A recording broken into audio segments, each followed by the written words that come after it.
Hi hello ನಮಸ್ಕಾರ, welcome back to my YouTube channel. ಇವತ್ತು ನಾನು ನಿಮ್ಮ ಜೊತೆ ಒಂದು ಬ್ಯೂಟಿಫುಲ್ ಆಗಿರೋ ಸಾಂಬಾರ್ ರೆಸಿಪಿನ ಶೇರ್ ಮಾಡ್ಕೊಳ್ತಾ ಇದ್ದೀನಿ. ತುಂಬ ಅಂದರೆ ತುಂಬಾ ರುಚಿಯಾಗಿರುತ್ತೆ, ಚೆನ್ನಾಗಿರುತ್ತೆ. ನೀವು ಕೂಡ ಒಂದ್ಸರಿ ಟ್ರೈ ಮಾಡಿ.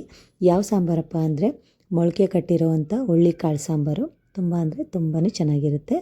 ಇದರಲ್ಲಿ ಬಸ್ಸಾರು ಮಾಡ್ಬೋದು, ಈ ಥರ ಹುಳಿ ಸಾಂಬಾರು ಕೂಡ ಮಾಡ್ಬೋದು. ಇವತ್ತು ನಾನು ನಿಮ್ಮ ಜೊತೆ ಹುಳಿ ಸಾಂಬಾರನ್ನ ಶೇರ್ ಮಾಡ್ಕೊಳ್ತಾ ಇದ್ದೀನಿ. ಸೊ ಇದು ಚಪಾತಿ, ಅನ್ನ, ರೊಟ್ಟಿ ಎಲ್ಲದಕ್ಕೂ ಚೆನ್ನಾಗಿರುತ್ತೆ. ಖಂಡಿತವಾಗ್ಲೂ ಟ್ರೈ ಮಾಡಿ. ನೀವು ನೋಡ್ತಾ ಇರ್ಬೋದು ಎಷ್ಟು ಕಲರ್ಫುಲ್ಲಾಗಿ ಕಾಣಿಸ್ತಾ ಇದೆ ಅಲ್ಲ. ಸೊ ಹಾಗೆ ರುಚಿಯಾಗಿ ಕೂಡ ಇರುತ್ತೆ. ಸೊ ಹೇಗೆ ಮಾಡೋದು ಅಂತ ನೋಡೋಣ. ಮೊದಲನೇದಾಗಿ ಇದಕ್ಕೆ ಮಸಾಲ ರುಬ್ಕೊಂಡ್ಬಿಡ್ತೀನಿ. ಇದು ಕೂಡ ತುಂಬ ಈಸಿ ಫ್ರೆಂಡ್ಸ್, ಏನು ಜಾಸ್ತಿ ಹಾಕ್ಕೋಬೇಕು ಅಂತ ಏನೂ ಇಲ್ಲ. ಅದಕ್ಕೆ ಫಸ್ಟು ತೆಂಗಿನಕಾಯಿ, ಶುಂಠಿ, ಬೆಳ್ಳುಳ್ಳಿ ಹಾಕ್ಕೊಳ್ತಾ ಇದ್ದೀನಿ. ಹಾಗೆ ಒಂದು ಈರುಳ್ಳಿ ಹೆಚ್ಕೊಂಡಿರೋದನ್ನ ಹಾಕ್ಕೊಳ್ತಾ ಇದ್ದೀನಿ. ಇದೆಲ್ಲದನ್ನು ನುಣ್ಣಗೆ ಪೇಸ್ಟ್ ಮಾಡ್ಕೊಬೇಕು.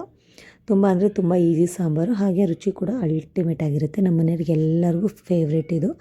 ಸೊ ನೀವು ಕೂಡ ಒಂದ್ಸತಿ ಟ್ರೈ ಮಾಡಿ, ಓಕೆನಾ. ಹಾಗೆ ಆರೋಗ್ಯಕ್ಕೂ ಕೂಡ ತುಂಬ ಒಳ್ಳೆಯದು. ಎಲ್ಲ ಮೊಳಕೆ ಕಾಳು ಸಾಂಬಾರನ್ನು ಇದೇ ರೀತಿ ಮಾಡ್ಕೊಬೋದು, ಎಲ್ಲ ಅಲ್ಟಿಮೇಟಾಗೇ ಬರುತ್ತೆ. ಸೊ ನೀವು ಕೂಡ ಟ್ರೈ ಮಾಡಿ. ಇದನ್ನು ನುಣ್ಣಗೆ ಪೇಸ್ಟ್ ಮಾಡ್ಕೊಳ್ಳಿ. ನಾನು ಮೊಳಕೆ ಕಟ್ಟಿರೋಂಥ ಕಾಳು ತೋರಿಸ್ತಾ ಇದ್ದೀನಿ, ನೀವು ನೋಡ್ತಾ ಇರ್ಬೋದು. ಸೊ ಎಷ್ಟು ಚೆನ್ನಾಗಿ ಮೊಳಕೆ ಬಂದಿತ್ತು ಅಂದರೆ ಸೂಪರಾಗಿ ಬಂದಿತ್ತು. ನಾನು ನೀರಲ್ಲಿ ನೆನೆಸ್ಬಿಡ್ತೀನಿ, ಒಂದು ಬಟ್ಟೆಯಲ್ಲಿ ಹಾಕಿ ಕಟ್ಬಿಡ್ತೀನಿ. ಅದೇ ಹಳೆ ಕಾಲದಲ್ಲಿ ಮಾಡ್ತಿದ್ರಲ್ಲ ನಮ್ಮಮ್ಮ ಯಾವ ಥರ ಮಾಡ್ತಾಯಿದ್ರು ಸೇಮ್ ಅದೇ ಥರ ನಾನು ಮಾಡಿರೋದು. ಏನು ಸ್ಪೆಷಲ್ ಅಂತ ಏನೂ ಇಲ್ಲ. ಬಟ್ಟೆಯಲ್ಲಿ ಕಟ್ಬಿಟ್ಟು ಒಂದು ಬಾಕ್ಸಲ್ಲಿ ಹಾಕಿ ಮುಚ್ಚಿಡ್ತೀನಿ. ಸೊ ನೆಕ್ಸ್ಟ್ ಡೇ ಆಲ್ರೆಡಿ ಮೊಳಕೆ ಬಂದಿರುತ್ತೆ. ಸೊ ಆ ಥರ ನೀವು ಕೂಡ ಟ್ರೈ ಮಾಡಿ. ಇವಾಗ ಮೊಳಕೆ ಕಟ್ಟಲಿಕ್ಕೆ ಸುಮಾರು ಬಾಕ್ಸು ಆ ಥರ ಎಲ್ಲ ಬಂದಿದೆ, ಅದು ಕೂಡ ನೀವು ಟ್ರೈ ಮಾಡ್ಬೋದು. ನಿಮ್ಗೆ ಯಾವ ಥರ ಇಷ್ಟನೋ ಆ ಥರ ಮಾಡ್ಕೊಳ್ಳಿ. ಹಾಗೆ ಇವಾಗ ಸಾಂಬಾರು ಮಾಡೋಕ್ಕೆ ಶುರು ಮಾಡ್ಕೊಳ್ಳೋಣ. ಮೊದಲನೇದಾಗಿ ಒಂದು ಪಾತ್ರೆಗೆ ಎಣ್ಣೆ ಹಾಕ್ಕೊಂಡಿದ್ದೀನಿ. ಎಣ್ಣೆ ಕಾದ ನಂತರ ಅದಕ್ಕೆ ಸ್ವಲ್ಪ ಜೀರಿಗೆ ಹಾಕ್ಕೊಳ್ತಾ ಇದ್ದೀನಿ,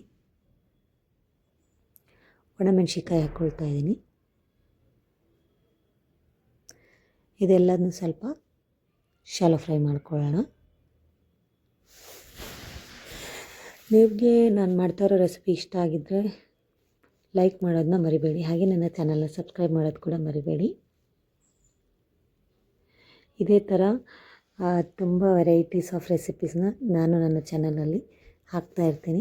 ತುಂಬ ದಿವಸ ಆದಮೇಲೆ ಈ ವಿಡಿಯೋ ಹಾಕ್ತಾಯಿದ್ದೀನಿ. ನನ್ನ ಸಬ್ಸ್ಕ್ರೈಬರ್ಸ್ ಆಲ್ರೆಡಿ ಇರೋರು ದಯವಿಟ್ಟು ಬೇಜಾರು ಮಾಡ್ಕೋಬೇಡಿ. ಬ್ಯುಸಿ ಇದ್ದಿದ್ದರಿಂದ ಯಾವ ವಿಡಿಯೋನೂ ನಾನು ಮಾಡೋಕ್ಕಾಗಿಲ್ಲ. ವಾಯ್ಸ್ ಕೊಡುವಾಗ ಏನಾದರೂ ಒಂದು ಡಿಸ್ಟರ್ಬೆನ್ಸ್ ಬರ್ತಾಯಿತ್ತು, ಹಾಗಾಗಿ ವಾಯ್ಸ್ ಕೂಡ ಹಾಕಿ ನೀಟಾಗಿ ಅಪ್ಲೋಡ್ ಮಾಡೋಕ್ಕಾಗ್ತಾ ಇರಲಿಲ್ಲ. ಹಾಗಾಗಿ ಯಾವ ವಿಡಿಯೋನೂ ಅಪ್ಲೋಡ್ ಮಾಡೋಕ್ಕಾಗಿಲ್ಲ. ಇವಾಗ ನಾನು ಮೊಳಕೆ ಕಟ್ಟಿರೋ ಕಾಳನ್ನ ಎಣ್ಣೆಗೆ ಹಾಕ್ಕೊಳ್ತಾ ಇದ್ದೀನಿ. ಅದನ್ನು ಸ್ವಲ್ಪ ನಾವು ರೋಸ್ಟ್ ಮಾಡ್ಕೋಬೇಕು. ಇದಕ್ಕೆ ನೀವೇನಾದರೂ ಮಸಾಲ ಪೌಡರ್ ಹಾಕ್ಕೊಳ್ತೀನಿ ಅಂದರೆ ಸಾಂಬಾರು ಪುಡಿ ಏನಾದರೂ ಮಾಡ್ಕೊಂಡಿದ್ರೆ ಮನೇಲಿ ಅದನ್ನು ಕೂಡ ನೀವು ಬಳಸ್ಬೋದು. ಹಾಗೆ ನಾನು ಇದಕ್ಕೆ 2 ಆಲೂಗೆಡ್ಡೆನ ಕಟ್ ಮಾಡಿ ಈ ಥರ ಹಾಕ್ಕೊಳ್ತಾ ಇದ್ದೀನಿ. ಆಲೂಗೆಡ್ಡೆ ಹಾಕೊಂಡ್ರೆ ಇದಕ್ಕೆ ಸ್ವಲ್ಪ ರುಚಿ ಜಾಸ್ತಿ ಆಗಿರುತ್ತೆ. ಚಪಾತಿ ಮಾಡ್ಕೊಂಡು ತಿಂತಾರಲ್ಲ ಅವರಿಗೆ ಈ ಕಾಂಬಿನೇಷನ್ ತುಂಬ ಚೆನ್ನಾಗಿರುತ್ತೆ. ಹಾಗೆ ಇದಕ್ಕೆ ಸ್ವಲ್ಪ ಉಪ್ಪು ಹಾಕ್ಕೊಳ್ತಾ ಇದ್ದೀನಿ, ಖಾರದ ಪುಡಿ ಹಾಕ್ಕೊಳ್ತಾ ಇದ್ದೀನಿ. ಎಷ್ಟು ಈಸಿಯಾಗಿ ಕಾಣ್ತಾ ಇದೆಯಲ್ಲ ಅಷ್ಟೇ ರುಚಿಯಾಗಿ ಕೂಡ ಇರುತ್ತೆ. ಹಾಗೆ ಬೇಗ ಅಂತ ಒಂದು ½ ಆನ್ ಅವರಲ್ಲೇ ಆಗೋಗ್ಬಿಡುತ್ತೆ, ಜಾಸ್ತಿ ಟೈಮ್ ಕೂಡ ತಗೊಳ್ಳಲ್ಲ ಇದು. ನಾನು ಇದಕ್ಕೆ ಸ್ವಲ್ಪ ಸಾಂಬಾರು ಪುಡಿ, ಅದೇ ಮನೇಲಿ ಮಾಡಿರೋಂಥ ಸಾಂಬಾರು ಪುಡಿನ ಹಾಕ್ಕೊಳ್ತಾ ಇದ್ದೀನಿ. ಒಂದು ಅರ್ಧ ಟೇಬಲ್ ಸ್ಪೂನಷ್ಟು ಹಾಕ್ಕೊಳ್ತಾ ಇದ್ದೀನಿ ಅಷ್ಟೇ. ನಾನು ಒಂದೊಂದು ಥರ ಸಾಂಬಾರಿಗೆ ಒಂದೊಂದು ಥರ ಸಾಂಬಾರು ಪುಡಿ ಅಂತ ಮಾಡಿಟ್ಕೊಂಡಿರ್ತೀನಿ, ಅದನ್ನೇ ಬಳಸ್ತೀನಿ. ಕೆಲವಕ್ಕೆಲ್ಲ ಅಂಗಡಿಯಿಂದ ತಂದಿರೋದು ಕೂಡ ಬಳಸ್ತೀನಿ ಟೈಮ್ಸ್. ಇಲ್ಲಾಂದರೆ ಮನೇಲಿ ಮಾಡಿರೋದನ್ನೇ ನಾನು ಯೂಸ್ ಮಾಡೋದು. ನಮ್ಮಮ್ಮ ಕೂಡ ಸಾಂಬಾರು ಪುಡಿ ಮಾಡಿಕೊಡುತ್ತೆ. ಅದು ಕೆಲವು ನಾನ್ ವೆಜ್ ಸಾಂಬಾರು ಥರ ಮಾಡಿದ್ರೆ ಅದಕ್ಕೆಲ್ಲ ಸೂಟ್ ಆಗುತ್ತೆ. ನಮ್ಮ ಅತ್ತೆ ಕೆಲವು ಮಾಡಿಕೊಟ್ಟಿರ್ತಾರೆ, ಅದು ಕೆಲವು ಸಾಂಬಾರುಗಳಿಗೆ ಸೂಟ್ ಆಗುತ್ತೆ. ಸೊ ಆ ಥರ ನೋಡಿಕೊಂಡು ಯಾವ್ಯಾವ್ದಕ್ಕೆ ಯಾವ್ದು ಹಾಕಬೇಕೋ ಅದನ್ನು ಹಾಕ್ಕೊಳ್ತೀನಿ. ಹಾಗೆ ಸ್ವಲ್ಪ ಇದಕ್ಕೆ ಅರಿಶಿನ ಪುಡಿ ಕೂಡ ಹಾಕ್ಕೊಂಡಿದ್ದೀನಿ. ಎಲ್ಲದನ್ನೂ ಈ ಥರ ಸ್ವಲ್ಪ ಡ್ರೈ ರೋಸ್ಟ್ ಮಾಡೋದ್ರಿಂದ ಇದು ಉಪ್ಪು ಖಾರ ಚೆನ್ನಾಗಿ ಕಾಳು ಮತ್ತು ಆಲೂಗೆಡ್ಡೆ ಹಿಡ್ಕೊಳ್ಳೋದ್ರಿಂದ ಸಾಂಬಾರು ತುಂಬ ಅಂದರೆ ತುಂಬ ರುಚಿಯಾಗಿ ಬರುತ್ತೆ. ಹಾಗಾಗಿ ಈ ಮೆಥಡಲ್ಲೇ ಮಾಡ್ಕೊಳ್ಳಿ ಅಂತ ಹೇಳ್ತೀನಿ. ತುಂಬ ಜಾಸ್ತಿ ಬಾಡಿಸ್ಬೇಡಿ, ಯಾಕಂದರೆ ಅದು ತುಂಬ ಸೆನ್ಸಿಟಿವ್ ಆಗಿರುತ್ತಲ್ವ ಮೊಳಕೆ ಕಾಳು. ಸೊ ಬ್ರೇಕ್ ಆಗಿಬಿಡುತ್ತೆ. ಆದಷ್ಟು ಸ್ವಲ್ಪ ಸ್ಲೋ ಆಗಿ ಸಾಫ್ಟಾಗಿ ಎಲ್ಲ ಮಿಕ್ಸ್ ಮಾಡಿಕೊಂಡ್ರೆ ಸಾಕು. ನಿಮಗೆ ತುಂಬ ಡ್ರೈ ಅನ್ನಿಸ್ತಾ ಇದ್ದರೆ ನೀರನ್ನ ಸ್ವಲ್ಪ ಸಿಮಿಸ್ಕೋಬೇಕು. ಆವಾಗ ನಿಮಗೆ ಸ್ವಲ್ಪ ನೀರು ಅನಿಸುತ್ತಲ್ಲ, ತಳ ಕೂಡ ಹಿಡಿಯೋದಿಲ್ಲ. ನಾನು ಇದಕ್ಕೆ ಒಂದೇ ಒಂದು ಟೊಮೆಟೊ ಹುಳಿಗೋಸ್ಕರ ಹಾಕ್ಕೊಳ್ತಾ ಇದ್ದೀನಿ. 2-3 ಟೊಮೆಟೊ ಹಾಕಿದ್ರೆ ಟೇಸ್ಟ್ ಕೆಟ್ಟೋಗುತ್ತೆ, ಇವಾಗಲೇ ಹೇಳ್ತಾ ಇದ್ದೀನಿ. ಅಂದರೆ ನೀವು ಕ್ವಾಂಟಿಟಿ ಎಷ್ಟು ಮಾಡ್ತಾಯಿದ್ದೀರಾ ನೋಡಿಕೊಂಡು ಅದ್ರ ಮೇಲೆ ಟೊಮೆಟೊ ಹಾಕ್ಕೊಳ್ಳಿ. ನಾನು ಮಾಡ್ತಾಯಿರೋ ಕ್ವಾಂಟಿಟಿಗೆ ಒಂದೇ ಒಂದು ಟೊಮೆಟೊ ಸಾಕು ಅನ್ನಿಸ್ತು. ಸೊ ಹಾಗಾಗಿ ಒಂದೇ ಟೊಮೆಟೊ ಹಾಕ್ಕೊಳ್ತಾ ಇದ್ದೀನಿ. ಎಲ್ಲದನ್ನು ನೀಟಾಗಿ ಮಿಕ್ಸ್ ಮಾಡ್ಕೊಬೇಕು.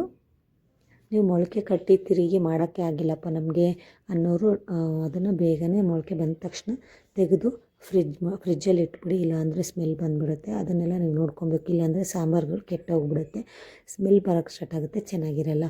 ಎಷ್ಟು ಫ್ರೆಶ್ ಆಗಿರುತ್ತೋ ಅಷ್ಟು ರುಚಿಯಾಗಿರುತ್ತೆ, ಅಷ್ಟು ಘಮ ಕೂಡ ಚೆನ್ನಾಗಿರುತ್ತೆ. ಸೊ ಎಲ್ಲದನ್ನು ನೀಟಾಗಿ ಮಿಕ್ಸ್ ಮಾಡ್ಕೊಳ್ತಾ ಇದ್ದೀನಿ. ಈ ಮೆಥಡಲ್ಲಿ ಮಾಡೋದ್ರಿಂದ ನೀವು ಸಾಂಬಾರನ್ನ ಸೂಪರಾಗಿ ಮಾಡ್ಕೊಬೋದು. ಸೊ ನಾವು ಯಾವ ಮೆಥಡಲ್ಲಿ ಮಾಡ್ತೀವಿ ಅನ್ನೋದು ಕೂಡ ಮ್ಯಾಟ್ರ್ ಆಗುತ್ತೆ. ಕೆಲವರೆಲ್ಲ ಕುಕ್ಕರ್ಗೆ ಹಾಕಿ ಕೂಗಿಸ್ತಾರೆ. ಸೊ ಹಂಗೆ ಮಾಡೋದ್ರಿಂದ ಕೂಡ ಸ್ವಲ್ಪ ಟೇಸ್ಟ್ ಚೇಂಜಸ್ ಆಗೋ ಸಾಧ್ಯತೆ ಇರುತ್ತೆ. ಅಂತ ಅರ್ಜೆಂಟಲ್ಲಿ ಏನು ಮಾಡೋಷ್ಟು ಟೈಮ್ ಏನಿದೆ ಹಿಡಿಯಲ್ಲ. ಸೊ ಬೇಗನೆ ಆಗೋಗುತ್ತೆ, ಬೇಗನೆ ಮಾಡ್ಕೊಬೋದು. ನೀವೇ ನೋಡ್ತಾ ಇರ್ಬೋದು. ಸೊ ಬೇಗ ಆಗೋಗಿದೆ. ನಾನೊಂದು ಸ್ವಲ್ಪ ತಳ ಹಿಡಿಬಾರ್ದು ಅಂತ ನೀರು ಹಾಕ್ತಾಯಿದ್ದೀನಿ. ನೀವು ಕೂಡ ತಳ ಹಿಡಿಯುತ್ತೆ ಅನಿಸಿದ್ರೆ, ತುಂಬ ಡ್ರೈ ಆಗಿದೆ ಅನಿಸಿದ್ರೆ, ಇನ್ನು ಟೊಮೆಟೊ ಕೂಡ ಬೇಯಬೇಕು ಅನಿಸಿದ್ರೆ ಸ್ವಲ್ಪ ನೀರು ಹಾಕ್ಬಿಟ್ಟು ಬಾಡಿಸಿ ಒಂದು ಸ್ವಲ್ಪ ಹೊತ್ತು ಮುಚ್ಚಿ ಲೋ ಫ್ಲೇಮಲ್ಲಿ ಇಟ್ಬಿಟ್ರೆ ಟೊಮೆಟೊ ಕೂಡ ಚೆನ್ನಾಗಿ ಬೆಂದ್ಬಿಡುತ್ತೆ. ನಾನು ಕೂಡ ಇವಾಗ ಇದರ ಲಿಡ್ನ ಕ್ಲೋಸ್ ಮಾಡಿಬಿಟ್ಟು ಸ್ವಲ್ಪ ಹೊತ್ತು ಸ್ಟೀಮಲ್ಲಿ ಬೇಯ್ಕೊಳ್ಳಿ ಅಂತ ಹಾಗೆ ಬಿಡ್ತಾಯಿದ್ದೀನಿ. ಸೊ ನೀರು ಹಾಕಿರೋದ್ರಿಂದ ತಳೆ ಹಿಡಿಯುತ್ತೆ ಅನ್ನೋ ಭಯ ಇರಲ್ಲ. ಹಂಗಂತ ನೀವು 10-15 ನಿಮಿಷ ಬಿಟ್ಬಿಡ್ಬೇಡಿ, ಒಂದು 5 ನಿಮಿಷ ಬಿಟ್ಟರೆ ಸಾಕು. ಎಲ್ಲ ಚೆನ್ನಾಗಿ ಉಪ್ಪು ಖಾರ ಇಟ್ಕೊಳ್ಳುತ್ತೆ. ನೀವು ನೋಡ್ತಾ ಇರ್ಬೋದು ನೋಡಿ, ನೀರೆಲ್ಲ ಆಲ್ರೆಡಿ ಖಾಲಿ ಆಗ್ತಾಯಿದೆ. ಇನ್ನೂ ಸ್ವಲ್ಪ ಹೊತ್ತು ಬಿಟ್ಬಿಟ್ರೆ ಎಲ್ಲ ತಳ ಹಿಡಿದ್ಬಿಡುತ್ತೆ. ಸೊ ಹಾಗಾಗಿ ನೋಡಿಕೊಂಡು ಒಂದು 3 to 5 ಮಿನಿಟ್ಸ್ ಬಿಟ್ಟರೆ ಸಾಕು. ಟೊಮೆಟೊ ಕೂಡ ಚೆನ್ನಾಗಿ ಬೆಂದಿರುತ್ತೆ. ಇವಾಗ ನಾವು ರುಬ್ಕೊಂಡಿರೋ ಮಸಾಲನ ಹಾಕ್ಕೊಳ್ತಾ ಇದ್ದೀನಿ. ನೀರು ಕೂಡ ನೋಡಿಕೊಂಡು, ನಿಮಗೆ ಸ್ವಲ್ಪ ತಿಕ್ಕಾಗಿ ಬೇಕಾ ಸಾಂಬಾರು ಅಥವಾ ತೆಳು ಬೇಕಾ ಎಲ್ಲ ನೋಡಿಕೊಂಡು ಕನ್ಸಿಸ್ಟೆಂಟಿಗೆ ತಕ್ಕಾಗಿ ನೀವು ನೀರನ್ನ ಹಾಕ್ಕೊಳ್ಳಿ, ಆಯಿತಾ. ನಾನು ತುಂಬ ತೆಳು ಸಾಂಬಾರು ಮಾಡಲ್ಲ, ಮೀಡಿಯಮಾಗಿ ಮಾಡಿರ್ತೀನಿ, ಗ್ರೇವಿ ಟೈಪು. ಹಾಗಾಗಿ ಸ್ವಲ್ಪ ನಾನು ನೀರನ್ನ ನೋಡ್ಕೊಂಡು ಹಾಕ್ಕೊಳ್ತೀನಿ.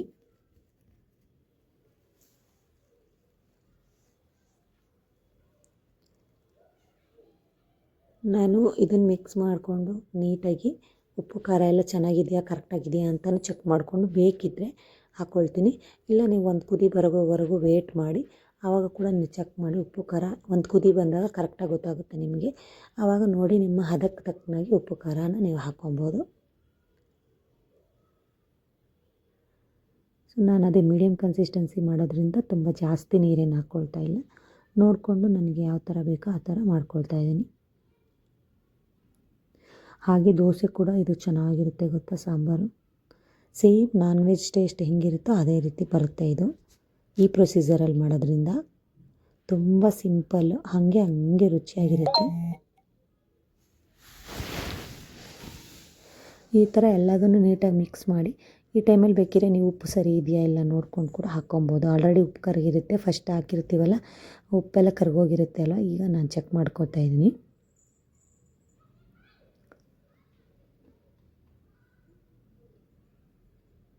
ನನಗೆ ಒಂದು ಸ್ವಲ್ಪ ಉಪ್ಪು ಕಡಿಮೆ ಅನಿಸಿದ್ರಿಂದ ನಾನು ಸ್ವಲ್ಪ ಉಪ್ಪು ಹಾಕ್ಕೊಳ್ತಾ ಇದ್ದೀನಿ. ಯಾಕಂದರೆ ಸ್ಟಾರ್ಟಿಂಗ್ ಸ್ವಲ್ಪ ಕಾಳು ಬೇಯಲಿ ಅಂತ ಹಾಕಿದ್ದಲ್ವ, ಮತ್ತೆ ಹಾಕಿರಲಿಲ್ಲ.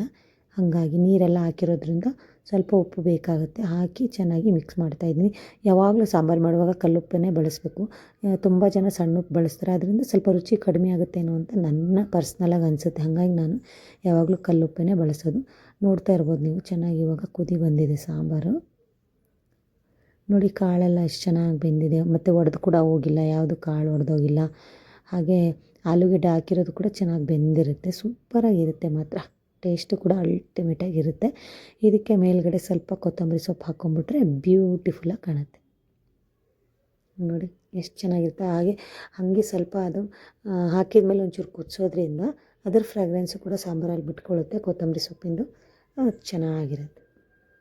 ಸೊ ಇದಾಗಿತ್ತು ಇವತ್ತಿನ ವಿಡಿಯೋ. ನಿಮಗೆ ಇಷ್ಟ ಆಗಿದ್ದರೆ ಲೈಕ್, ಶೇರ್, ಕಮೆಂಟ್ ಮಾಡೋದು ಮರಿಬೇಡಿ. ಹಾಗೆ ನನ್ನ ಚಾನಲ್ನ ಇನ್ನೂ ಸಬ್ಸ್ಕ್ರೈಬ್ ಆಗಿಲ್ಲ ಅಂದರೆ ದಯವಿಟ್ಟು ಸಬ್ಸ್ಕ್ರೈಬ್ ಮಾಡ್ಕೊಳ್ಳಿ. ಸಿಗ್ತೀನಿ ನಾನು ಇನ್ನೊಂದು ವಿಡಿಯೋದಲ್ಲಿ. ಅಲ್ಲಿವರೆಗೂ ಥ್ಯಾಂಕ್ಸ್ ಫಾರ್ ವಾಚಿಂಗ್. ಬಾಯ್.